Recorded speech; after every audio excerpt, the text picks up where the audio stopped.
सनत्कुमार उवाच कार्तवीर्यस्य कवचं कथितं ते मुनीश्वर मोहविध्वंसनं जैत्रं मारुतेः कवचं शृणु यस्य सन्धारणात् सद्यः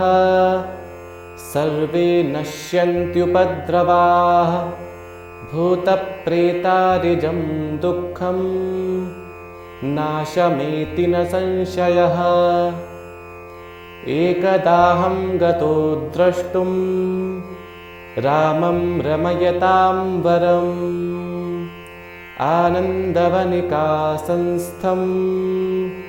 ध्यायन्तं स्वात्मनः पदम् तत्र रामं रमानाथं पूजितं त्रिदशेश्वरैः नमस्कृत्य तदादिष्टम् आसनं स्थितवान् पुरः तत्र सर्वं मया वृत्तं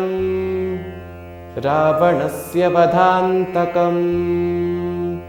पृष्टं प्रोवाच राजेन्द्रः श्रीरामः स्वयमादरात् ततः कथान्ते भगवान् मारुतेः कवचं ददौ मह्यं तत्ते प्रवक्ष्यामि न प्रकाश्यं हि कुत्रचित् भविष्यदेतन्निर्दिष्टं बालभावेन नारद श्रीरामेणाञ्जनासूनोः भुक्तिमुक्तिप्रदायकम् अथ कवचम् हनुमान् पूर्वतः पातु दक्षिणे पवनात्मजः पातु प्रतीच्यामक्षघ्नः सौम्ये सागरतारकः ऊर्ध्वं पातु कपिश्रेष्ठः केसरिप्रियनन्दनः अथस्ताद्विष्णुभक्तस्तु पातु मध्ये च पावनिः लङ्काविदाहकः पातु सर्वापद्भ्यो निरन्तरम् सुग्रीवसचिवः पातु मस्तकं वायुनन्दनः भालं पातु महावीरो भ्रुवोर्मध्ये निरन्तरम्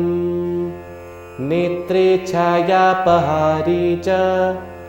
पातु नः प्लवगेश्वरः कपोलौ कर्णमूले च पातु श्रीरामकिङ्करः नासाग्रमञ्जनासूनुः पातु वक्त्रं हरीश्वरः पातु कण्ठे तु दैत्यारिः स्कन्धौ पातु सुरारिजित् भुजौ पातु महातेजाः करौ च चरणायुधः नखान्नखायुधः पातु कुक्षौ पातु कपीश्वरः वक्षो मुद्रापहारी च पातु पार्श्वे भुजायुधः लङ्कानिभर्जनः पातु पृष्ठदेशे निरन्तरम् नाभिं श्रीरामभक्तस्तु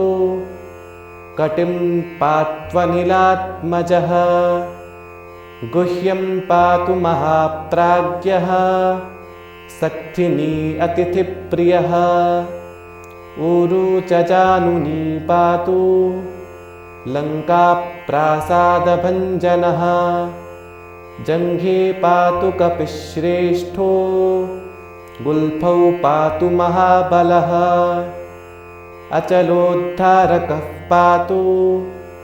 पादौ भास्करसन्निभः अङ्गानि पातु सत्त्वाढ्यः पातु पादाङ्गुलीः सदा मुखाङ्गानि महाशूरः पातु रोमाणि चात्मवान्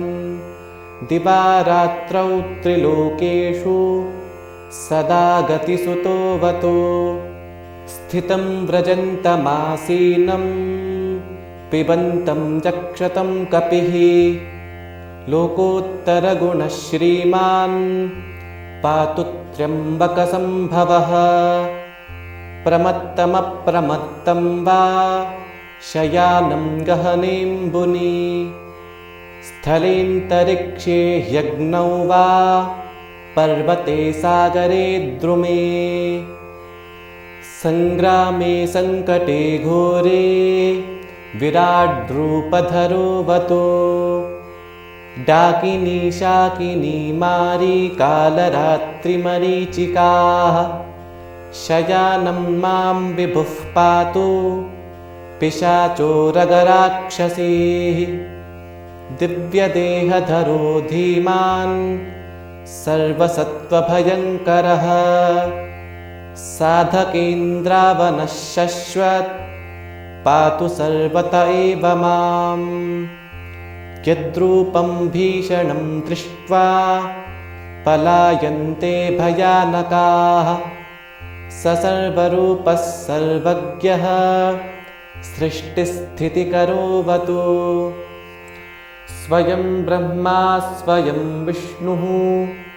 साक्षात् देवो महेश्वरः सूर्यमण्डलगः श्रीदः पातु कालत्रयेऽपि माम् यस्य शब्दमुपाकर्ण्य दैत्यदानवराक्षसाः देवा मनुष्यास्तिर्यञ्चः स्थावराजङ्गमास्तथा सभयाभयनिर्मुक्ता भवन्ति स्वकृतानुगाः यस्यानेककथाः पुण्याः श्रूयन्ते प्रतिकल्पके सोवतात् साधकः श्रेष्ठं सदा रामपरायणः वैधात्रधातृप्रभृति यत्किञ्चिद्दृश्यतेत्यलम् विद्धि व्याप्तं यथा कीशरूपेणानञ्जनेन तत् यो विभुः सोऽहमीशोऽहं स्वीयः स्वयमणुर्बृहत् ऋग्यजुस्सामरूपश्च प्रणवस्त्रिवृदध्वरः तस्मै स्वस्मै च सर्वस्मै नतोऽस्म्यात्मसमाधिना अनेकानन्तब्रह्माण्डधृते ब्रह्मस्वरूपिणे समीरणात्मने तस्मै नतोऽस्म्यात्मस्वरूपिणे नमो हनुमते तस्मै नमो मारुतसूनवे नमः श्रीरामभक्ताय श्यामाय महते नमः